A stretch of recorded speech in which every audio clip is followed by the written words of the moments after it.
Commander Thex Elor sat in his command chair aboard the Valorian warship Times Eternal Glory *. His 6 eyes scanned the tactical displays with satisfaction. The Valorian Empire controlled this entire sector of space.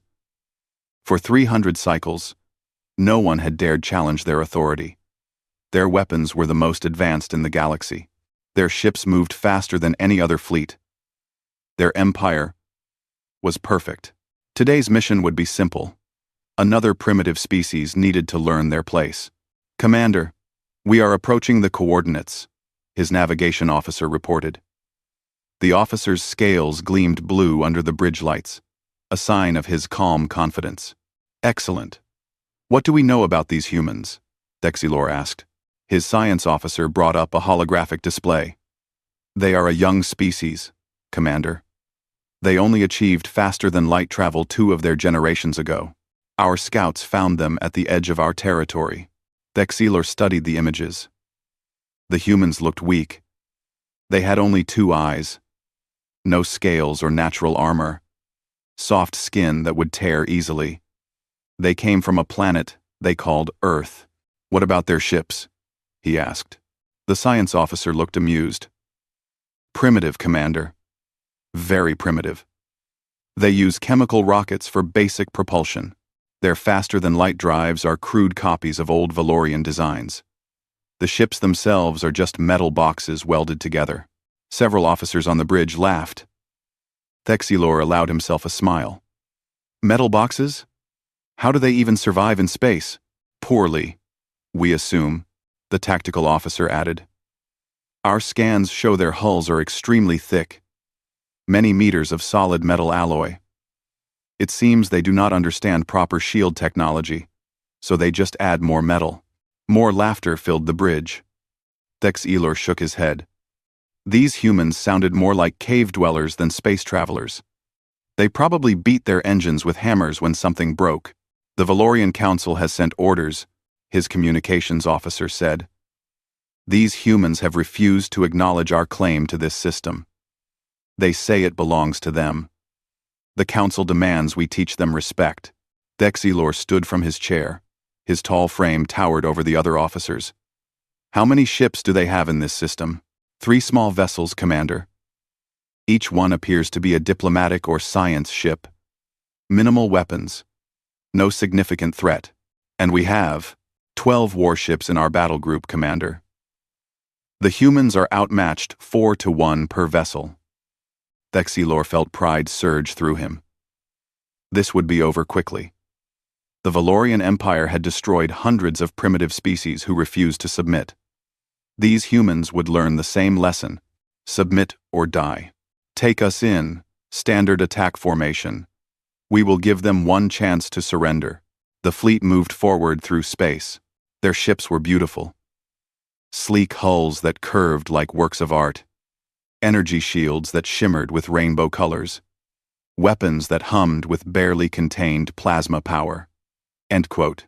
This was what advanced civilization looked like. On the view screen, Thexilor saw the 3 human ships. His science officer was right. They looked terrible. Gray metal boxes with engines attached. No elegant curves. No artistic design. Just blocky, ugly shapes that floated in space like debris. "Open communications," Thexilor ordered. A human face appeared on the screen. Male, with dark hair and dark eyes. He wore a simple uniform. The name patch said, "Captain Kim Ji-hoon.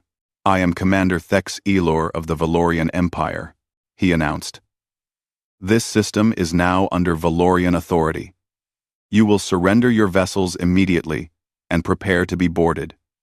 Your species will submit to the Empire or face destruction." The human looked at him calmly. Too calmly.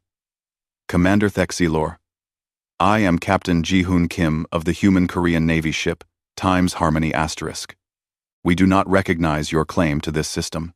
We have been here for 5 years. This is human territory." Thexilor's eyes widened. "The audacity! You dare refuse the Valorian Empire?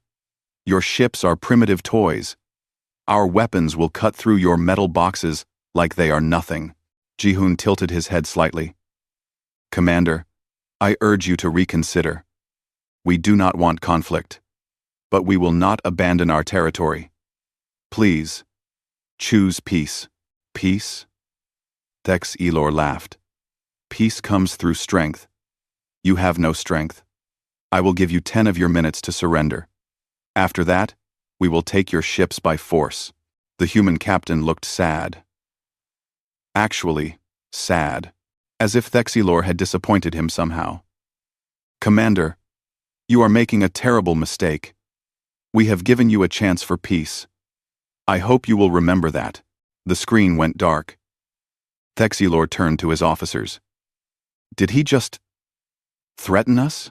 The tactical officer checked his displays. Commander, the human ships are powering up their engines. It looks like they are preparing to fight. Foolish primitives, Thexilor muttered. Weapons, prepare to fire on my mark. Target their engines first. We will disable them, and then board their vessels. The Valorian Council will want to study their technology, primitive as it is. Commander, the science officer said, I am detecting a transmission from the human ships. It appears to be a distress call. To whom? Unknown. The signal is going deeper into human space. They are calling for help. Unknown. Thexilor laughed again. Help? From whom? More metal boxes? He looked at his navigation officer. How long would it take for any human reinforcements to arrive? The officer calculated quickly. At least 6 hours, Commander. Probably longer. Human faster than light drives are very slow. 6 hours? Thexilor settled back into his chair. This battle will be over in 6 minutes. All ships, advance. Prepare to fire. The Valorian fleet moved forward in perfect formation. Their weapons charged with deadly plasma energy. The 3 human ships just floated there, waiting. Thexilor almost felt sorry for them. They were so outmatched. So primitive. So foolish. Commander, his science officer said suddenly. His voice sounded strange. I am detecting something on long-range sensors. What is it? A ship. Coming from human space. It is. Very large. Thexilor waved his hand dismissively. Probably a cargo vessel. Or maybe a space station. Ignore it. Focus on these 3 ships. Yes, Commander. The Valorian ships closed the distance. They were almost in optimal firing range. The human vessels suddenly began moving in odd patterns. Erratic turns, sudden accelerations. They looked panicked.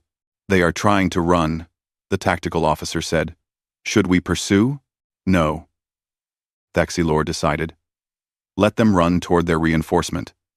We will destroy them all together. It will be more efficient. Thus, the 3 human ships retreated slowly. The Valorian fleet followed. Weapons locked on their targets. This was going exactly as planned. In a few minutes, these humans would learn what happened to species that defied the Valorian Empire. Then the 3 human ships stopped. They turned around to face the Valorian fleet. The human captain's face appeared on the screen again.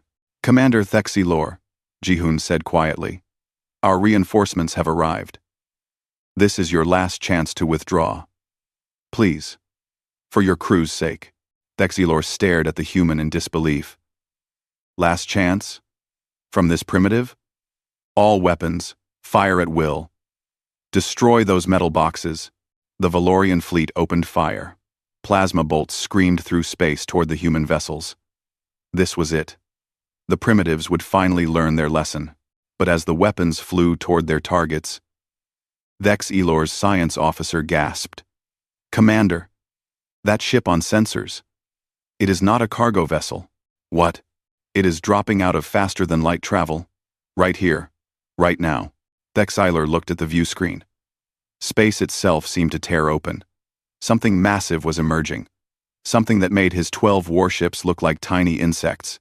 By the ancient stars, someone whispered. What is that? The plasma bolts from the Valorian fleet struck the 3 human ships.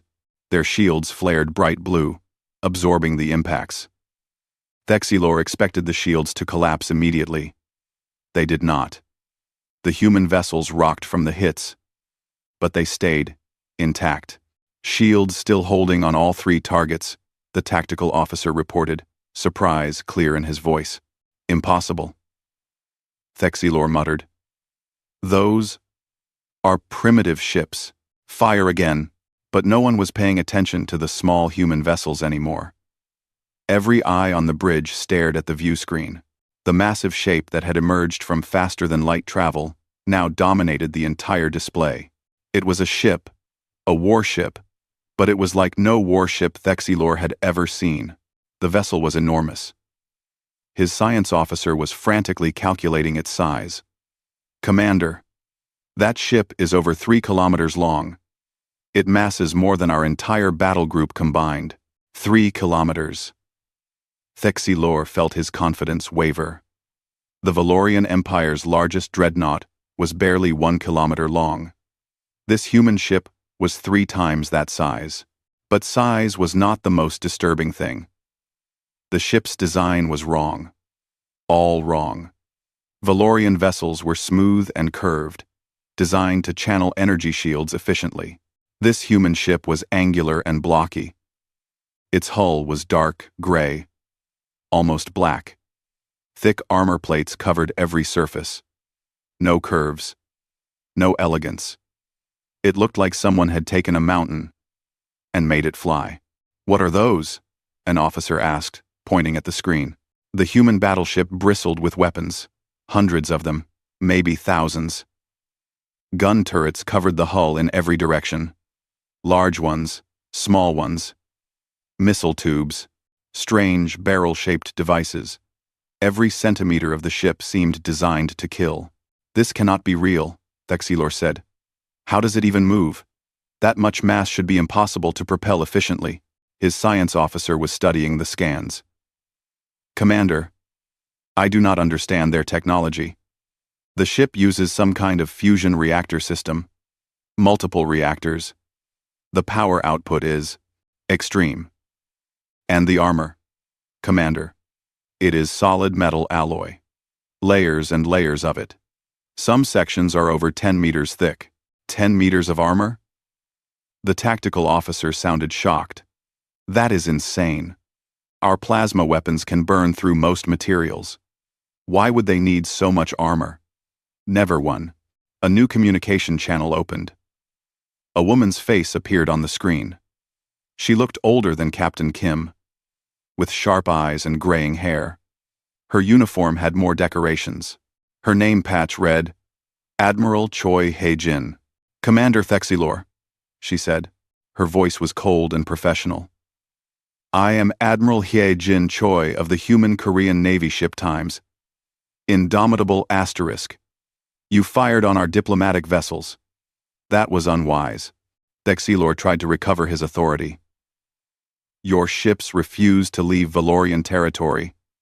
We had every right to defend our space. This is not your space, Hae-jin replied. But that is not important right now. What is important is that you stop this attack immediately. You cannot win this fight. Cannot win. Thexilor felt anger replace his fear. He commanded 12 warships. 12! Your ship is large, but it is still just one ship. We outnumber you. Our weapons are advanced. Plasma technology perfected over centuries. Your ship is just thick metal. Hae-jin looked at him with something like pity.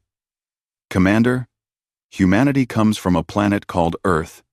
It is what the galaxy classifies as a death world. Heavy gravity, violent weather, dangerous animals. Everything on our planet evolved to survive in extreme conditions. What does that have to do with your ship? Everything, she said simply. Human engineering does not prioritize elegance or efficiency. We prioritize survival. Our ships are built to take damage and keep fighting. We build them to survive in conditions that would destroy your vessels. We do not build warships, Commander. We build fortresses that can move through space. Thexilor studied the Times' indomitable times again. A fortress. Yes, that was exactly what it looked like. But fortresses did not move. They did not fight. They just sat and defended. Size is not everything, he said. Firepower matters. Speed matters. My fleet can outmaneuver you. We can strike from multiple angles.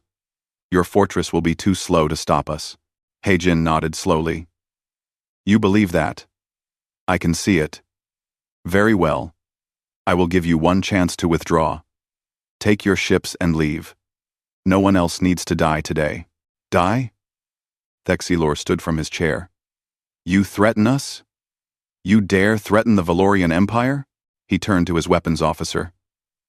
All ships, focus fire on that battleship. Concentrate everything on one section of their armor. We will burn through it. Commander, are you certain? His science officer asked quietly. I am certain that I will not run from primitives. Fire. The 12 Valorian warships unleashed their full weapons complement. Plasma cannons blazed. Energy beams lanced through space. Missiles streaked toward the Times. Indomitable asterisk. The combined firepower of the entire battle group focused on the human battleship's forward section. The weapons struck home. Plasma burned against the armor. Missiles exploded on impact. Energy beams carved glowing lines across the hull. For a moment, Thexilor felt hope. The armor was glowing white-hot where the weapons hit. Surely nothing could survive that much punishment. But the Times, indomitable Times, did not slow down. It did not turn away. It just kept moving forward through the weapons fire like it was nothing. Like they were throwing pebbles at a mountain. Damage report, Thexilor demanded. His tactical officer stared at his screens. Commander, the armor is scorched. Surface damage only. The hull integrity is at 98%. What? That is impossible. The armor is too thick, Commander. It is absorbing the heat faster than we can damage it.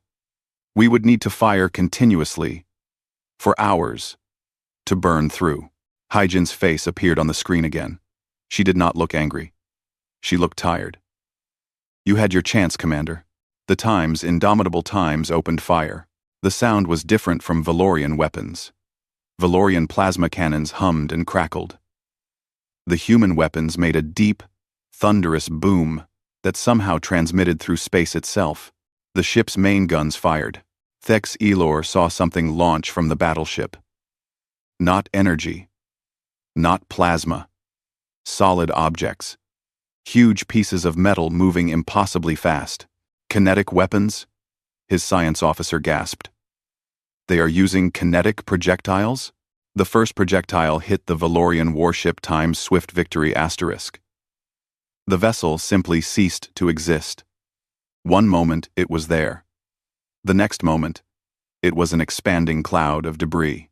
The kinetic round had hit with such force that it tore the ship into pieces.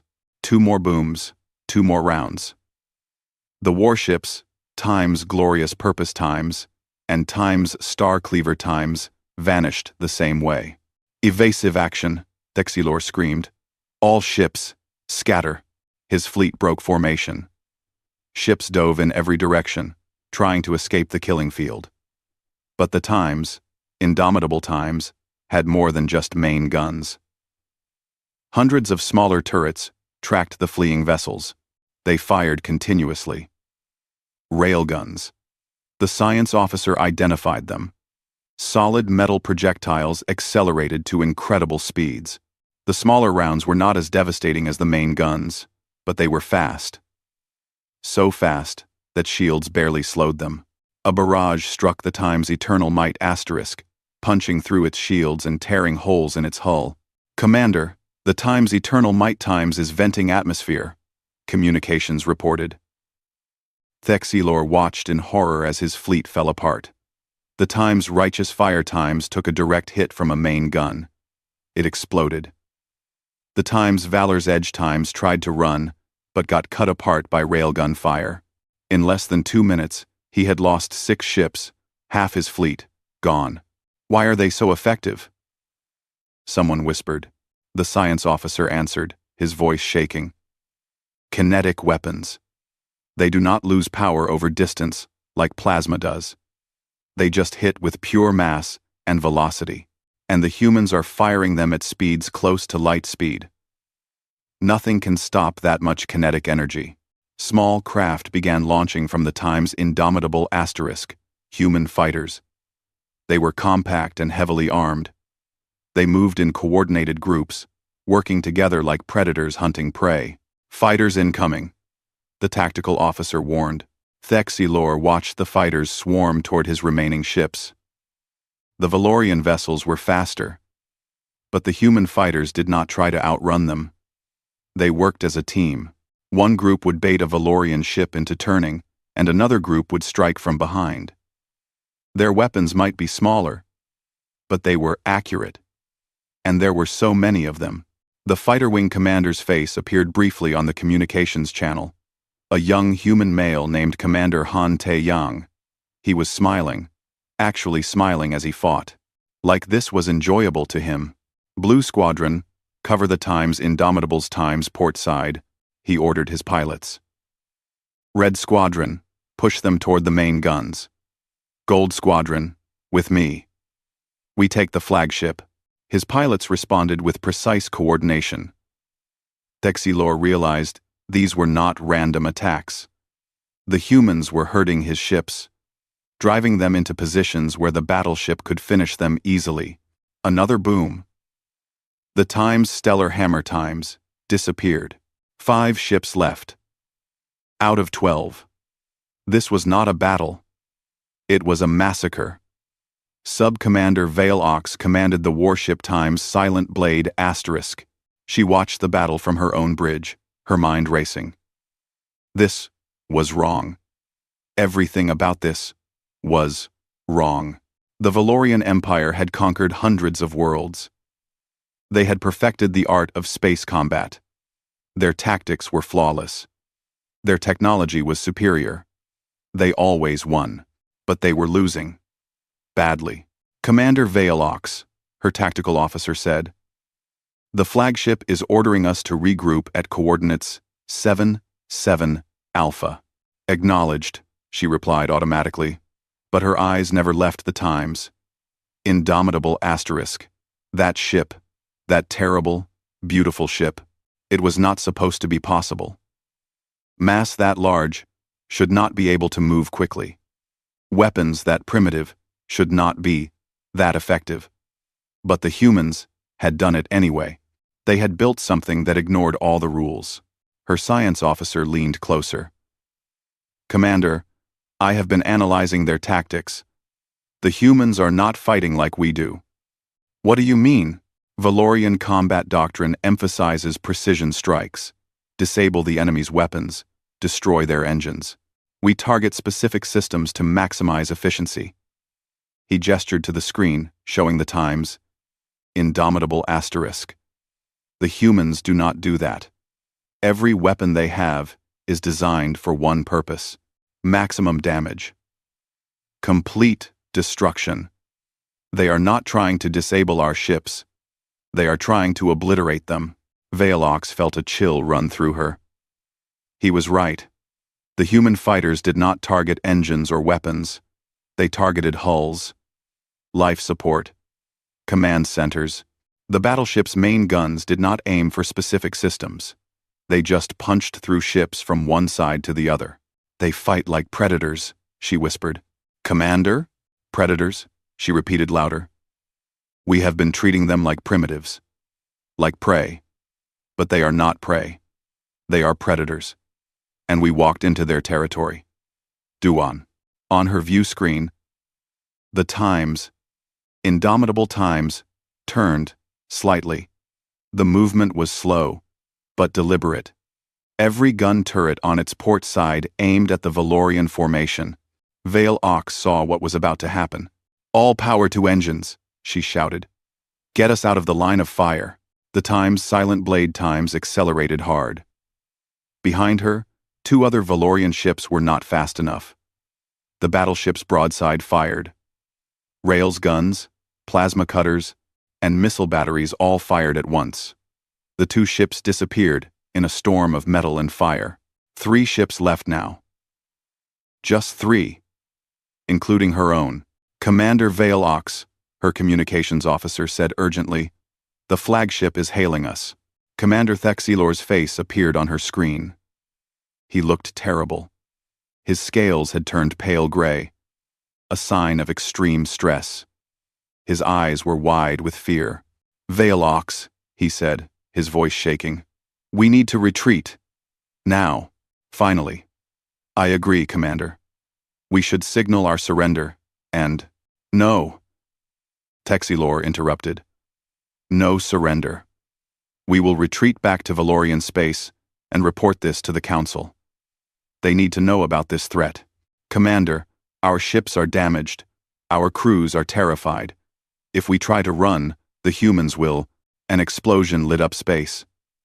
Another Valorian ship, the Times Dawn's Pride *, took a railgun barrage to its reactor. The ship tore itself apart from the inside. 2 ships left. "We have to try," Thexilor screamed. "All remaining vessels, full retreat, maximum speed." Velox hesitated. Every instinct told her this was wrong.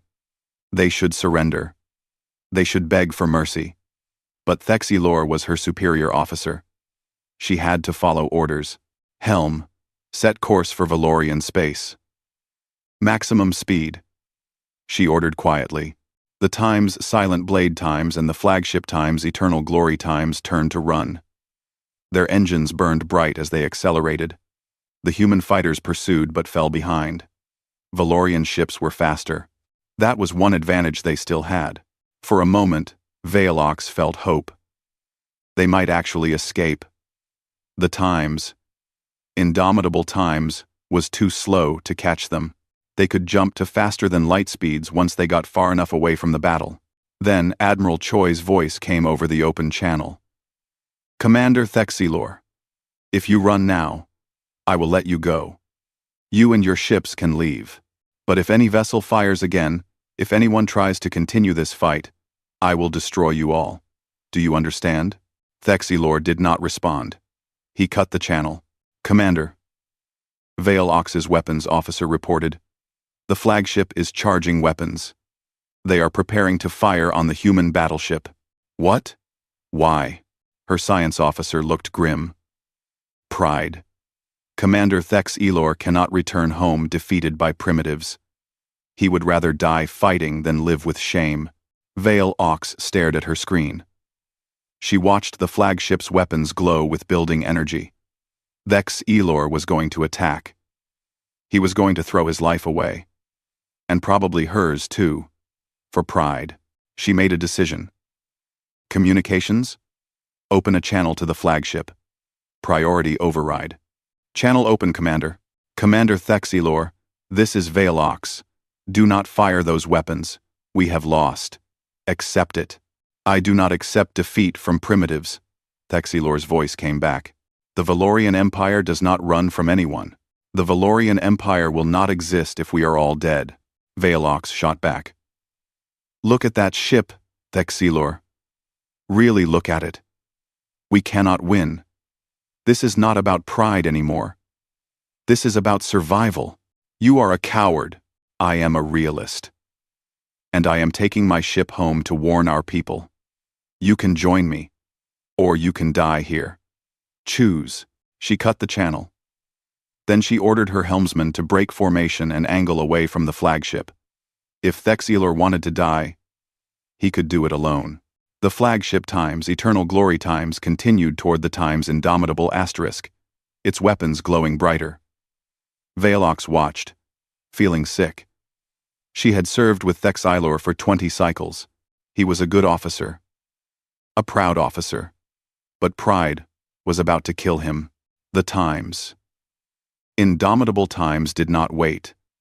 Its main guns tracked the incoming flagship. 3 thunderous booms echoed across space. 3 massive kinetic rounds launched. The first round hit the Times Eternal Glory Times head-on. It punched through the forward shields like they were not even there.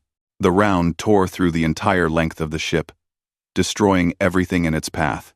The second round hit the reactor core. The explosion was blinding.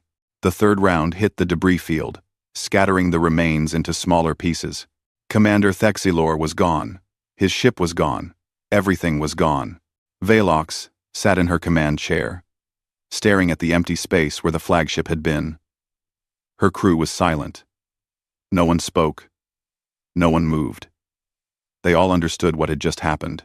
The Valorian Empire had just learned a terrible lesson. Admiral Choi's face appeared on Velox's screen.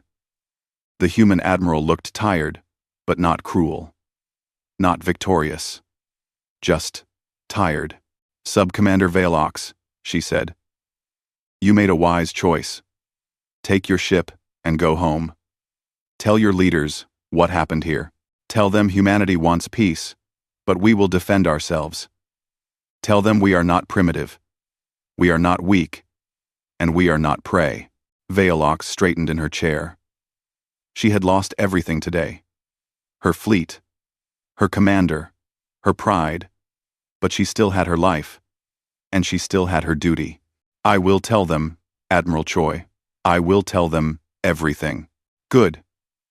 Now go. Before I change my mind." The Time's silent blade times turned and jumped to faster than light speed. Behind her, the human battleship remained in place, its weapons still active, its shields still strong, barely damaged, barely touched. Inside the Time's silent blade asterisk, Velox began recording her report. She described the battle in detail, the size of the human ship, the power of their weapons, the effectiveness of their tactics, but most importantly, she described what she had learned. "The humans are not primitives," she recorded. "They are survivors. They come from a death world, and they bring death with them. Their technology looks crude because they do not care about appearance. They care about results. Their ships look ugly because they are designed to take damage and keep fighting. Their weapons look simple because they do not need to be complex. They just need to kill." She paused, choosing her next words carefully. "We judged them by our standards. We saw their metal hulls and chemical rockets and assumed they were inferior. We were wrong. They build differently because they think differently. They are not trying to be elegant. They are trying to survive. And that makes them more dangerous than any enemy we have faced." Velox stopped the recording. She would send it to the Valorian Council as soon as she reached friendly space. They needed to know. They needed to understand. The Valorian Empire had encountered something new in the galaxy. Not primitives, not prey, but equals, maybe even superiors, and that changed everything. Captain Ji-hoon Kim stood on the bridge of the Times Harmony asterisk, watching the debris field float past his view screen. The battle was over. The Valorian fleet was destroyed or retreating. But he felt no joy, only sadness. "Captain," his tactical officer Lieutenant Seo-yun Park said quietly, "we are receiving damage reports from the other diplomatic vessels. Minor hull damage. No casualties. Our shields held." "Good," Ji-hoon replied. "What about the Time's indomitable asterisk?" "Admiral Choi reports minimal damage, some armor scoring, nothing that will affect combat effectiveness." Ji-hoon nodded. That was the miracle of human engineering. The Times, indomitable Times, had taken sustained fire from 12 advanced warships and barely noticed it. Their armor was designed to withstand the worst conditions imaginable. Plasma fire was actually less dangerous than some natural hazards on Earth. "Captain," Seo-yun continued, "we are detecting life pods. Survivors from the Valorian ships. How many?" "Approximately 200 individuals. Their life support will last about 10 hours. Ji-hoon did not hesitate. "Contact the Times indomitable asterisk. Begin rescue operations immediately. I want every survivor brought aboard and given medical attention." "Yes, Captain." On the main view screen, the massive form of the Times, indomitable Times, moved slowly through the debris field. Its bright lights illuminated the darkness, searching for survivors. Small rescue craft launched from the battleship's hangar bays, Corporal Min-jun Lee, the chief engineer, stepped up beside Ji-hoon. Captain, permission to speak freely? Always, Min-jun. Do you think they understand now? The Valorians? Ji-hoon looked at the young engineer. Min-jun had been with him for 3 years. Good officer. Smart. But still learning about the galaxy. Understand what? That we are not primitives. That we are strong. Some will understand, Ji-hoon said thoughtfully. Others will not. Pride is a powerful thing. It makes people blind. Like their commander. What was his name? Thexilor. Yes. He could not accept that his technology was not superior. That his tactics were not perfect. So he attacked, and it cost him everything. Min-jun shook his head. We gave him so many chances to stop. We did. But some people will not listen until it is too late. Ji-hoon gestured to the screen, showing the rescue operations. That is why we save the survivors, to show them we are not monsters. We are just people who defend themselves when necessary. Hours passed. The human rescue teams worked efficiently. They pulled Valorian survivors from damaged life pods. They treated the wounded. They gave them food and water. Some of the Valorian survivors were hostile at first. They expected torture or execution. They were shocked when human medics treated them with respect and care. One Valorian officer, a young male named Crixon, stared at the human medic treating his injuries. Why are you helping me? We tried to kill you. The medic, a woman named Lieutenant Yoon-ji Cho, smiled gently. Because you need help. That is what we do. We help people who need help. But we are enemies. You attacked us. We defended ourselves. The fighting is over now. You are not our enemy anymore. You are just someone who needs medical care. Crixon looked confused. This is not how war works. The victors do not help the defeated. They enslave them or kill them. Yoonji shook her head. Maybe that is how your people do war. But humans do it differently. We fight when we must. But we do not hate our enemies. We just want them to stop attacking us. I do not understand. You will, she said, finishing the bandage on his arm. You have time to learn. On the bridge of the Times Indomitable Asterisk, Admiral Hae-jin Choi reviewed the battle reports. Commander Han Tae-yang stood beside her. The fighter commander's uniform was still damp with sweat from the battle, but he was smiling. Good work today, Tae-yang, Hae-jin said. Thank you, Admiral. The pilots performed excellently. No losses on our side. And the Valorians? Completely outmatched. Their fighters were faster, but they did not work as a team. We used pack tactics, herded them into kill zones. Basic predator strategy. Hae-jin nodded. Tae-yang was young, but skilled. He understood something important about human tactics. Humans had learned to hunt on Earth. They had learned to work together to bring down prey much larger than themselves. Those same instincts worked in space combat. Admiral, her science officer reported, we have retrieved the last of the survivors. Total count is 217 Valorian crew members. All are aboard and receiving treatment. Any complications? Some of them tried to resist at first. They thought we were going to harm them. Once they realized we were actually helping, they became cooperative. Good. Hae-jin looked at the tactical display. The battle zone was quiet now. Just debris and empty space. Prepare the ship for departure. We will escort the diplomatic vessels back to the nearest human station. What about the Valorian survivors? We will contact Valorian authorities. Arrange an exchange. They can have their people back. Hae-jin turned to look at her crew. They looked tired, but proud. They had done their duty. Make sure the Valorian officers understand something before they leave. Yes, Admiral? Tell them we did not want this fight. Tell them we gave their commander many chances to avoid bloodshed. Tell them humanity prefers peace. But if they attack us again, the outcome will be the same. The officer saluted. I will tell them, Admiral. 3 days later, Velox arrived at the Valorian homeworld. Her ship limped into orbit, barely functional.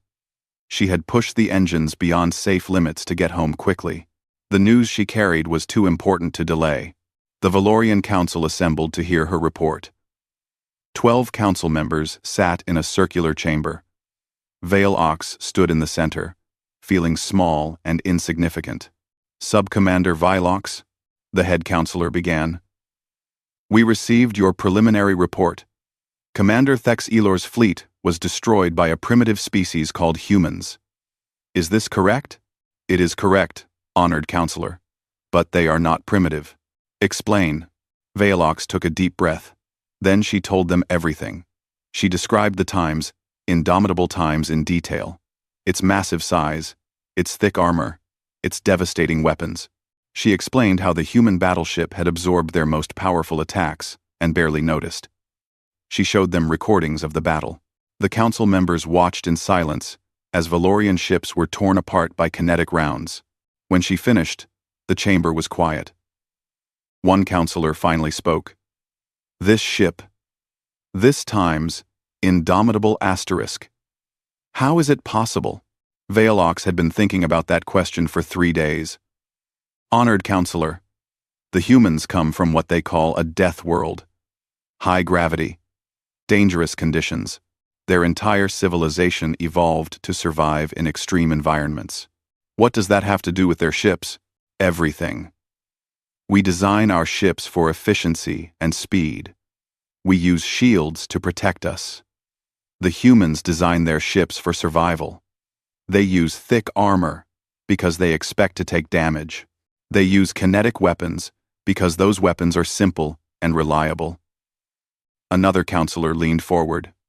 How many of these battleships do they have? I do not know, honored counselor. We only encountered one. But if they have more... Velox did not finish the sentence. She did not need to. This is troubling, the head counselor said. The Valorian Empire has never encountered a species with this level of military capability. We must decide how to respond. There is something else, honored counselor, Velox added. After the battle, the humans rescued our survivors. They treated our wounded. They gave them food and medical care. Then they contacted us to arrange an exchange. They want to return our people. 2. Why would they do that? I asked one of the survivors that question. He said the humans told him they do not hate us. They just wanted us to stop attacking them. The council members looked at each other. This was unprecedented. Every species the Valorian Empire had conquered or fought had been hostile. They had hated the Empire. They had wanted revenge, but the humans were different. They had won the battle decisively. They could have executed the survivors or enslaved them. Instead, they had shown mercy. What kind of species are these humans? A counselor whispered. Velox straightened. She had thought about that question for 3 days as well. They are survivors. Honored counselors. They are warriors who prefer peace, but excel at war. They are builders who create things that last. And they are more dangerous than any species we have encountered. Because they do not fight for conquest or glory. They fight to protect what is theirs. And that makes them relentless. The head counselor nodded slowly. The Empire must adjust its approach. We will open diplomatic channels with these humans. We will offer a non-aggression pact. We will recognize their territory. And we will never underestimate them again. Wise decision, honored counselor. Sub-Commander Velox, you showed courage and wisdom in this crisis. You will be promoted to full commander, and you will serve as our liaison to the human government. Sub-Commander Velox, and you will serve as our liaison to the human government. Velox bowed. I am honored. As she left the council chamber, she felt the weight of history pressing down on her. The Valorian Empire had just learned a lesson that would change the galaxy. Humanity was not prey. They were predators, and the galaxy would never be the same. 6 weeks after the battle, Captain Ji-Hoon Kim stood in the diplomatic hall on Unity Station. The massive space station orbited a neutral world, far from both human and Valorian territory. Today was important. Today, humanity and the Valorian Empire would sign a peace treaty. Ji-hoon wore his formal uniform, dark blue with silver buttons and his medals from years of service.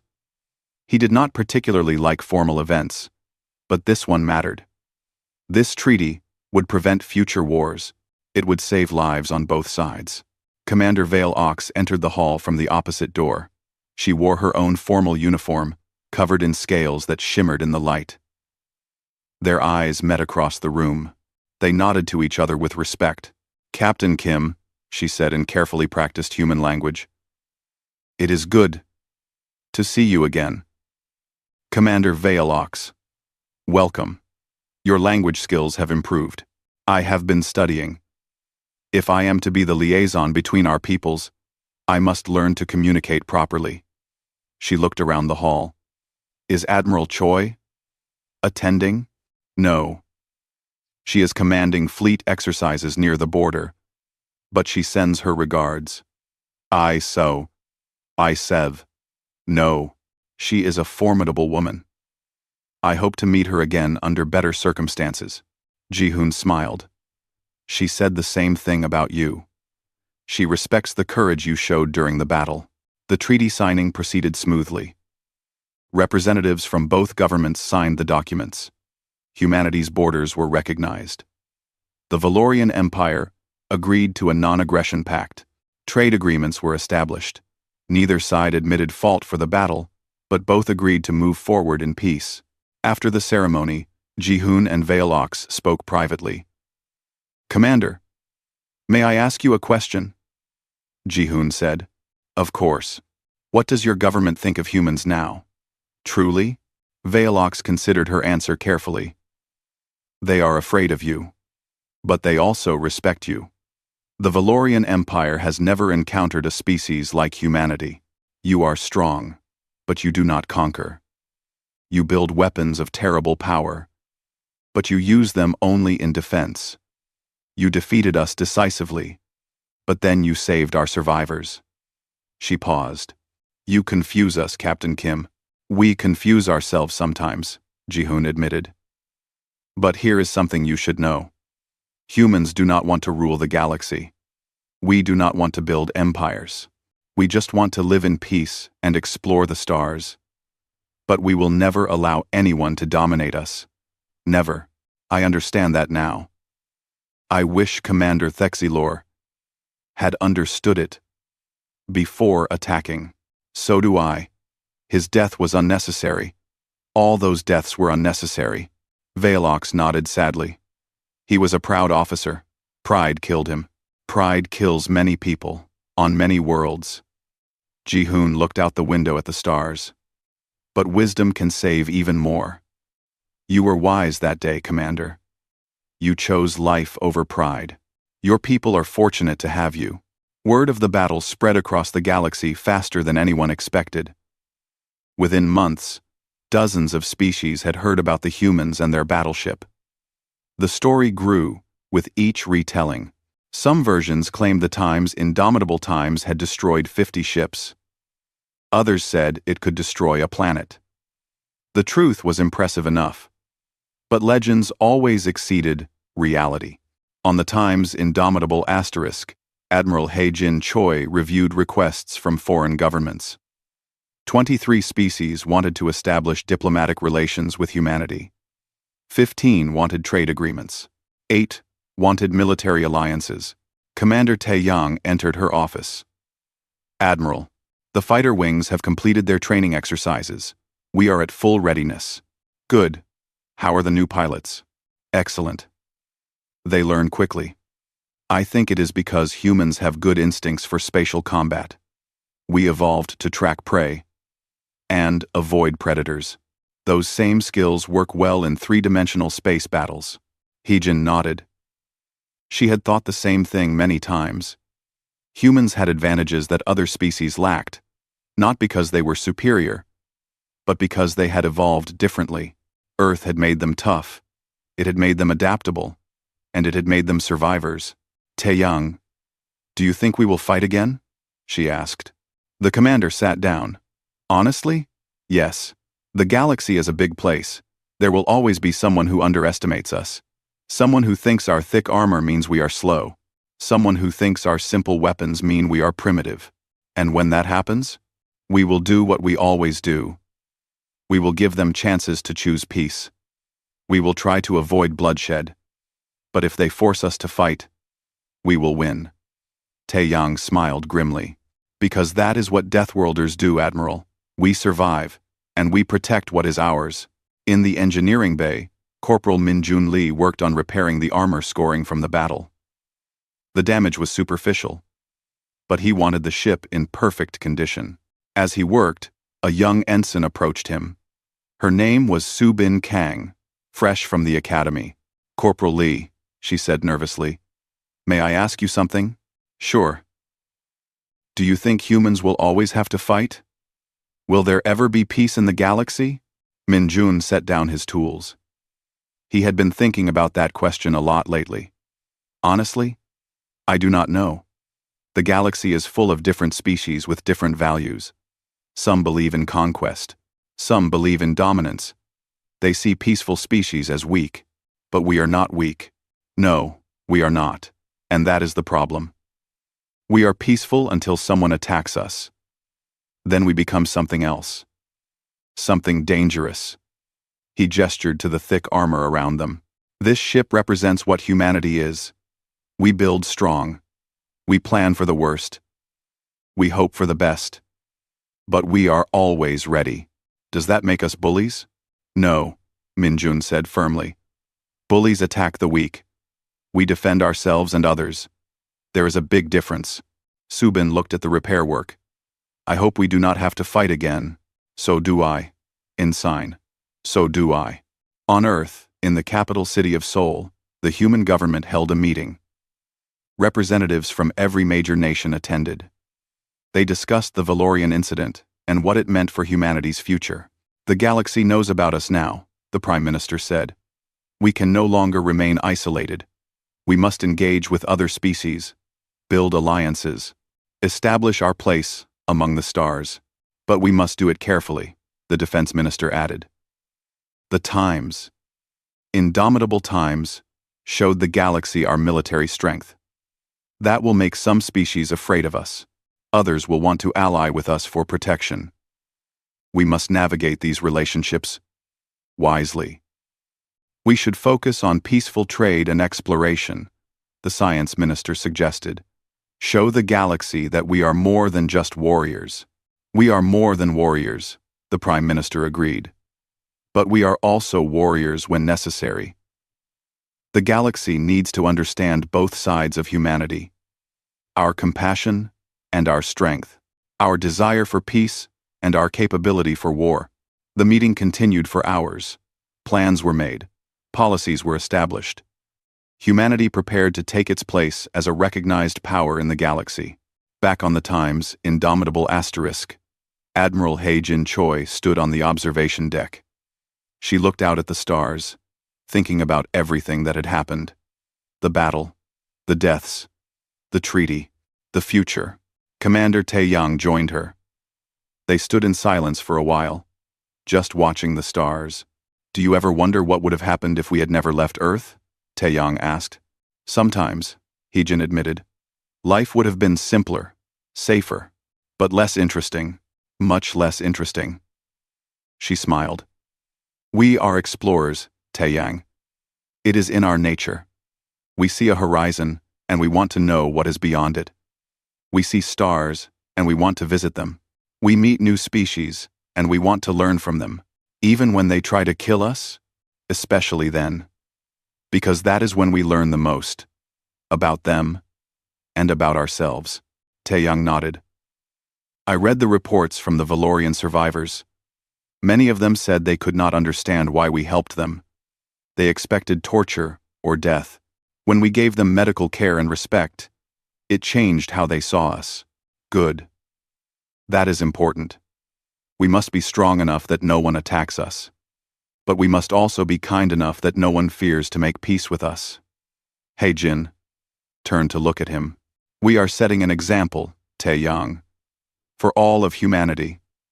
How we act now will determine how the galaxy sees us for generations. No pressure then, he joked. She laughed. No pressure at all. 6 months later, the HKNS Times Indomitable Times received new orders. They were to patrol the border between human and Valorian space. Not as a threat, but as a reassurance. A reminder to both sides that peace was maintained through mutual respect and strength. Captain Ji-hoon Kim's ship Times Harmony Times joined them. The diplomatic vessel and the battleship traveled together, symbolizing humanity's dual nature. Warrior and peacemaker, protector and friend. On the observation deck, Ensign Subin Kang stood with several other young crew members. They looked out at the stars together. "Do you think we will see action again?" one of them asked. "Maybe," another replied. "But I hope not." Subin thought about Corporal Lee's words. About being ready. About being strong. About protecting what matters. If we do face combat again, we will be ready. That is what this ship is. A promise. A promise that humanity will never be conquered. That we will never submit to bullies. That we will always stand up for ourselves and for others who cannot stand up for themselves. That sounds like a lot of responsibility. It is. Subin agreed. But someone has to do it. And I am glad it is us. The Times Indomitable Times continued its patrol. Its thick armor gleamed in the starlight. Its weapons stayed silent but ready. Its crew remained vigilant but hopeful. Across the galaxy, species watched and learned. They learned that humanity was not primitive. They learned that simple technology could be devastatingly effective. They learned that Deathworlders brought their survival instincts to the stars. But most importantly, they learned that humanity preferred peace but excelled at war. That combination made humanity unique. It made them respected. It made them feared. And it made them trusted. Because the galaxy needed protectors. It needed species who would stand against aggression without becoming aggressors themselves. It needed warriors who fought only when necessary and showed mercy to the defeated. The galaxy needed humanity, and humanity was ready. The Times, Indomitable Times, sailed on through the darkness of space, a fortress among the stars. Inside, men and women from Earth worked and lived and prepared. They hoped for peace. They trained for war. They represented the best of what humanity could be. Strong, compassionate, ready. The stars stretched out endlessly before them. Somewhere out there were friends to make, wonders to discover, challenges to overcome, and if necessary, enemies to defeat. But whatever came, humanity would face it together, with courage, with wisdom, with the determination that came from evolving on a world that tried to kill them every day. They were Deathworlders. They were survivors. They were humanity, and their journey among the stars had only just begun. Captain Jinwoo Park stood before the Galactic Council chamber, his jaw tight with frustration. The massive circular room held representatives from 40 different species, all sitting in their comfortable seats while he showed them images of burning ships and dead civilians. On the holographic display, another merchant vessel floated in pieces, its crew lost to the Kravathi pirates who now controlled 3 entire sectors of space. "This is the 15th attack in 2 months, Park said, his voice steady despite his anger. The Kravathi pirate syndicate is not just raiding cargo anymore. They are killing crews, taking prisoners, and selling them as slaves. They grow stronger every day while we talk." Ambassador Velnara, a tall Korthian with silver skin and 3 eyes, raised one elegant hand. "Captain Park, we understand your concern. However, the Council cannot simply deploy military forces based on incomplete evidence. We have protocols. We have procedures that exist for good reasons." Park felt heat rise in his chest. "Incomplete evidence? I just showed you 15 destroyed ships." "Yes, but we must verify these incidents through proper channels. another council member said, their translator making their clicking sounds into words. We need investigation committees. We need diplomatic outreach to determine if these pirates can be reasoned with. Military action is always the last resort. How many more people have to die while you verify and investigate? Park demanded. Velnara's expression remained calm and diplomatic. Captain, your species is still new to galactic society. You do not understand how things work here. Rushing into military action creates more problems than it solves. We estimate that in 6 months, perhaps 7, we will have completed our investigation and can present options to the full council. 6 months, Park repeated, his voice hollow. In 6 months, hundreds more ships will burn. Thousands more people will die or disappear into slave markets. That is speculation, Velnara said firmly. We deal in facts and proper procedure. This session is concluded. We will review your evidence and schedule further discussions. Park watched as the council members began filing out, chatting amongst themselves about completely different topics. To them, this was just another meeting, another problem to table for later discussion. He gathered his data files and left the chamber, his hands shaking with suppressed rage. The station bar was crowded with off-duty ship crews, but Park found the corner table where 3 other human captains waited for him.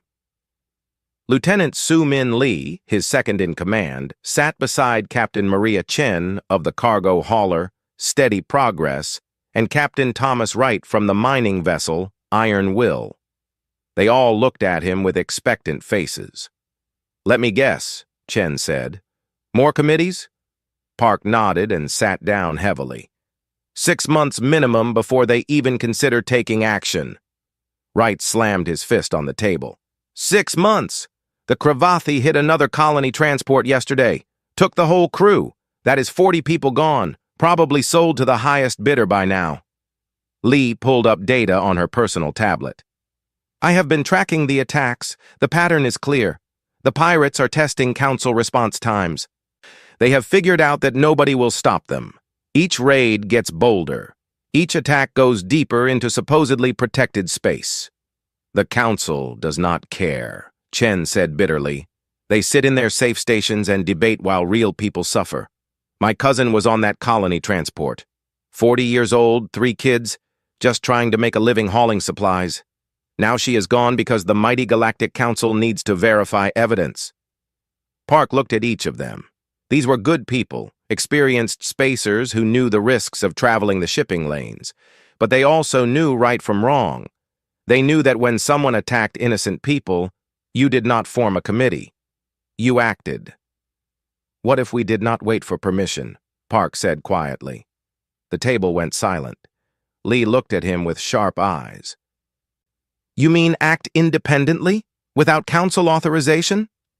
The Cravathi main base is in the Theta Belt asteroid field, Park continued. We know where it is.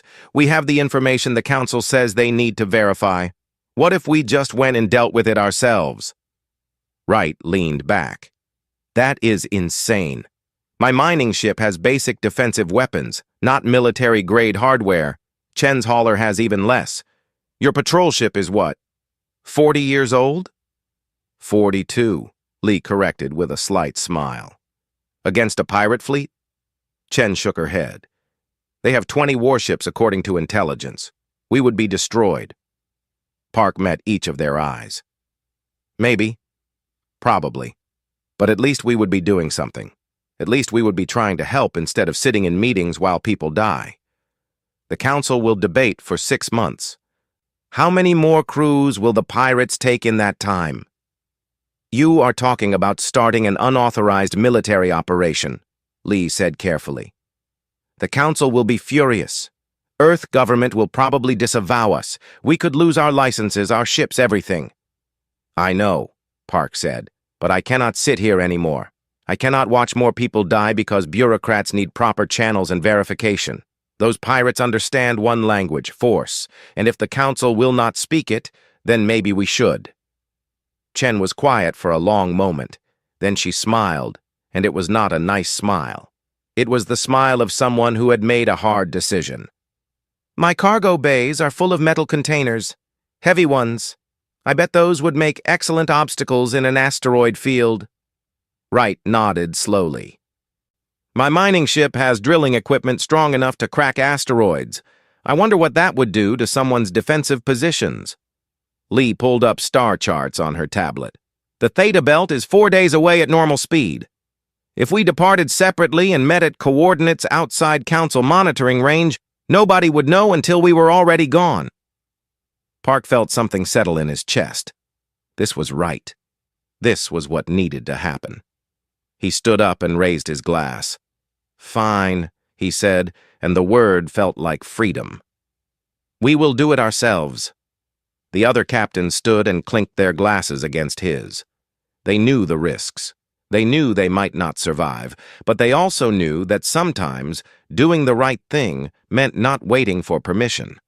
Ambassador Velnara sat in her office hours later, reviewing reports. A note crossed her desk about several human vessels departing their scheduled routes. She marked it as low priority. Humans were impulsive, everyone knew that. They would probably be back in a few days after their little adventure accomplished nothing. She had no idea that she was watching history begin. She had no idea that the phrase, "Fine, we will do it ourselves," was about to become the most feared sentence in the galaxy. The Theta Belt asteroid field stretched across space like a wall of tumbling rock. Inside that chaos of stone and ice, the Cravathi pirates had built their fortress over 3 years. They chose well. The asteroids provided natural cover and made conventional attacks nearly impossible. Sensor readings bounced off the rocks. Navigation became a nightmare. Any military force would need months to plan a safe approach. The 5 human ships arrived at the belt's edge and did not plan at all. "All right," Captain Park said over the communication channel linking all 5 vessels. "Everyone remembers what we discussed? Create chaos. Survive the chaos. Win through the chaos," Lee responded from her tactical station aboard the makeshift Justice. "Simple plan." "That is not a plan," Wright said from the Iron Will. "That is barely even an idea." "Welcome to the human way of doing things," Chen added cheerfully from the Steady Progress. Inside the asteroid fortress, Pirate Lord Zarthok received reports of the approaching human ships. The Cravathi commander was massive even by his species' standards, with 4 arms covered in battle scars and eyes that had watched countless victims beg for mercy. He looked at the tactical display and laughed, his translator turning his hissing sounds into mocking words. 5 ships? 5 tiny ships? The humans are even more foolish than I believed. Send 10 vessels to destroy them. Make it slow. I want the galaxy to see what happens when someone challenges us without council backing. 20 warships emerged from the asteroid cover, their weapons hot and ready. They were proper military vessels, stolen from various species over years of raiding. Each one outgunned the human ships 3-1. By every tactical calculation, the battle should be over in minutes. Then the humans started moving, and tactical calculations stopped meaning anything. Wright's mining ship, Iron Will, moved straight toward the largest asteroid cluster, his drilling equipment activated with a high-pitched whine that echoed through space. He did not drill carefully or precisely. He drilled fast, punching holes deep into 3 different asteroids in quick succession. "What is he doing?" Zarthok demanded. "Those drill hits are destabilizing the asteroid orbits." He was right. The asteroids started tumbling in new directions, their predictable paths becoming wild and dangerous. 2 pirate warships had to veer sharply to avoid collisions. A third was not fast enough. A chunk of rock the size of a house smashed into its port side, crumpling armor plating and knocking out its engines. Chen's cargo hauler joined the chaos. She opened her bay doors and started dumping containers. Thousands of tons of metal boxes spilled into space, each one becoming a tumbling obstacle. The containers spread out, creating an expanding field of debris that filled the space between asteroids. Insane! Zarthok roared. They are making the battlefield impossible for everyone, including themselves. But that was the point. The pirates had trained to fight in predictable conditions. Their tactics relied on sensor data and calculated movements. The humans were turning the battlefield into pure chaos, and chaos was something they understood very well. Park guided the makeshift Justice through the debris field at speeds that made his crew grip their seats. He dodged containers by meters, slipped between tumbling asteroids with centimeters to spare, and somehow kept his aging patrol ship intact through maneuvers that should have torn it apart. "Target their sensor arrays," he ordered Lee. "Blind them." Lee worked her tactical station with practiced precision. She picked shots carefully, not wasting ammunition on armor or shields. Instead, she targeted the external sensors on pirate ships. One shot, one sensor array destroyed. The pirates started losing their ability to track targets through the chaos. In the engineering section, Ji-Hoon Kim watched his displays with growing alarm. Hull stress was at 140% of safety limits. Power conduits were overheating. The engine made sounds that no engine should make. Everything told him they should stop immediately and make repairs. Instead, he rerouted power from life support to shields, bypassed 3 safety systems, and boosted engine output to levels the manufacturers would call impossible. "We will hold together," he muttered to himself in Korean. "We will hold together because I say so." The pirate warships tried to adapt. They formed defensive groups and attempted coordinated attacks. But coordinated attacks required communication, and communication required clear sensor data. With half their sensors blind and asteroids tumbling everywhere, coordination became impossible. A pirate commander tried to lock weapons on the steady progress. Chen's cargo hauler looked helpless, fat, and slow. An easy target. The pirate ship moved in for the kill. Then Wright's mining ship appeared from behind an asteroid and drove its drilling equipment straight through the pirate's engine section. The warship died instantly, power core going dark. "Sorry about that," Wright said over the communication channel. "Did I forget to mention my drill goes through armor?" Zarthok watched his tactical advantage disappear into chaos. He had superior numbers and firepower, but those meant nothing when his ships could not navigate safely. 3 more warships collided with debris. Another took damage from a tumbling asteroid. His fleet was scattered, blind, and increasingly desperate. Park saw the opportunity. "All ships, converge on the flagship, now!"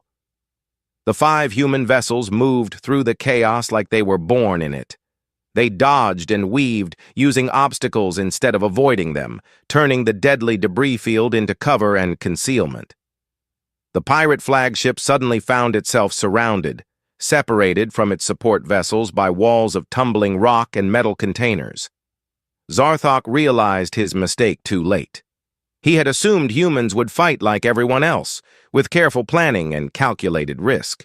He never considered they might embrace chaos itself as a weapon. "Retreat!" he ordered his fleet. "Fall back to the fortress!" The pirate ships broke formation and fled toward the relative safety of the asteroid base. Park let them go. This first battle was not about destroying the pirates. It was about sending a message. Lee checked her tactical display. 5 pirate warships destroyed or disabled, 3 more damaged, 0 human casualties. "Yet," Kim added from engineering, "we have 0 human casualties yet. This ship is held together by hope and my personal stubbornness." Park smiled despite the tension. "Good enough. Signal the fleet. We hold position here." Back at Council headquarters, Ambassador Velnara watched the battle reports come in with growing disbelief. Her 3 eyes widened as she read the tactical summary. Impossible. The humans should be dead.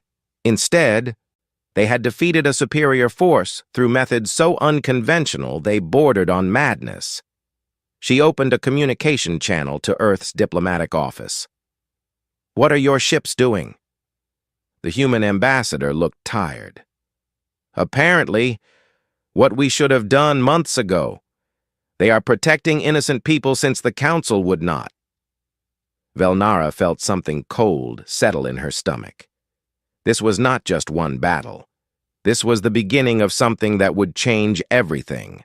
The humans had just proven they did not need permission, did not need proper channels, and did not need the Council's approval. They only needed determination and a willingness to embrace chaos. In the Theta Belt, Park looked at his tired crew. Rest while you can. Tomorrow we finish this. News traveled fast across the galaxy. Within 12 hours, every major news network broadcast the story of 5 human ships defeating a pirate fleet through pure chaos and determination. Within 24 hours, the story reached every trade route, every station, and every ship in known space. Within 48 hours, everything changed. Captain Park sat in his command chair aboard the makeshift Justice, reviewing damage reports. Kim had somehow kept the ship running, though he described its current state as technically impossible but practically functional. Through the view screen, the asteroid field floated peacefully, the pirate fortress silent and dark after their successful assault. They had won. Then his communication system started going crazy. Captain Park, this is the cargo vessel Morning Star out of Rigel Station. We heard what you did. We want to help. Captain, this is mining ship Deep Fortune. We have crews who lost friends to pirates. We are ready to fight. Makeshift Justice. This is the hauler Second Chance. Tell us where to go. We will be there. Lee looked at Park with wide eyes. Sir, I am counting messages from 37 different human vessels. They all want to join us. Park stood and activated the main broadcast channel.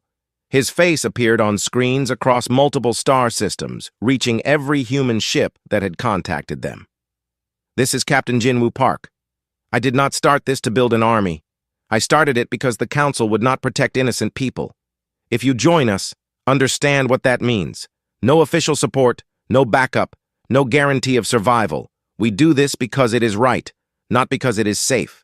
He paused, letting his words sink in. If you still want to help after hearing that, then welcome aboard. Send your coordinates. We have a lot of work to do. By the end of the day, 12 human ships had joined their small fleet. The Galactic Council convened an emergency session. The chamber buzzed with anxious conversation from dozens of species representatives. Ambassador Velnara stood at the central podium, her silver skin slightly pale. The human ships have now conducted operations in 4 different sectors, she reported, all against pirate or criminal targets, all without authorization. This is unacceptable, shouted a Hixarian delegate. They act like vigilantes. They ignore our laws and procedures. Their procedures work, another voice called out. It was Ambassador Krell, representing the Margoni Trade Federation. Our ships have been attacked by pirates for 3 years.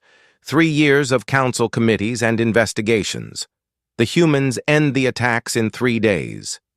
That is beside the point, Velnara argued, though her voice lacked its usual confidence. We cannot allow individual species to conduct military operations without oversight. It creates chaos. The pirates created chaos, Krell shot back. The humans created safety. My people's cargo ships are traveling routes again that were considered too dangerous last week. Human patrols make that possible. The debate raged for hours. Some species demanded the humans be stopped and punished. Others quietly admitted they wished their own people had shown such courage. All of them recognized that something fundamental had shifted in how galactic security worked. Meanwhile, the humans kept working. A human freighter crew named the Lucky Dragon reached a prison station where captured civilians were held before being sold as slaves. The crew had no military training. They had welding torches, mining charges, and absolute determination. They cut through the station's hull in 3 places simultaneously, stormed inside through the breaches, and freed 47 prisoners from 6 different species. The operation took 11 minutes from breach to escape. The slavers never knew what hit them. Another group of human ships found a smuggling operation running weapons to pirate groups. The smugglers operated from a hidden station in a nebula, thinking they were invisible. The human engineer, named Sarah Kim, figured out how to track their ion trails through the nebula's interference. Once located, Captain Lisa Park simply rammed her heavy cargo hauler through the station's docking bay at full speed, then backed out before the smugglers could react. The station depressurized. The smugglers evacuated in escape pods. The weapons were destroyed.